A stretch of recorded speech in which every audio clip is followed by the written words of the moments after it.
அனைவருக்கும் வணக்கம்.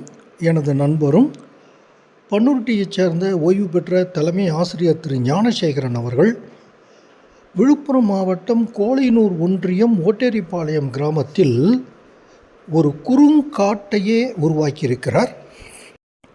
இந்த வேளாண் காட்டில் பல வகையான அரிய மரங்கள், பழ வகைகள், மூலிகைகளையும் இவர் வளர்த்து வருகிறார். இந்த பதிவிலே அவர் வளர்த்து வருகின்ற சில மூலிகைகளை பற்றி நாம் பார்ப்போம். இது காட்டு புளியாரைன்னு சொல்லுவாங்க. காட்டில் வளரக்கூடியது.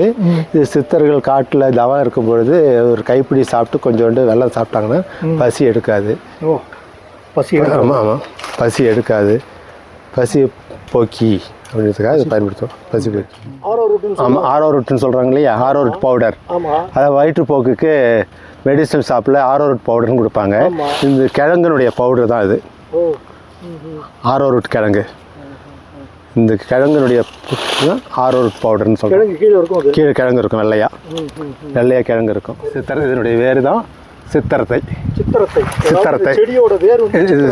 செடியினுடைய வேறு தான் சித்தரத்தைன்னு சொல்கிறோம்.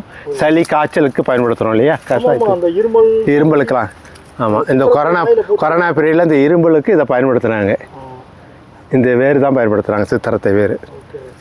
காஃப் உடனே கேட்கும், காஃப் நிற்கும். அடைக்கினா அந்த இருமல் வராதுன்னுவாங்க. சித்தரத்தை மரம் அகில் அல்லது அகில் கட்டைன்னு சொல்கிறோம்ல, அகில் சந்தனா அகில், அது இது. ஆமாம், அகில் மரம்னு சொல்கிறோம் இல்லையா, அகில் கட்டை. அது வாசம் சந்தனத்துக்கு என்ன மதிப்பு இருக்கோ அந்த மதிப்பு இதுக்கு உண்டு. அகில் அல்லது அகர் அல்லது அகில்னு சொல்லுவோம், அகில் மரம்.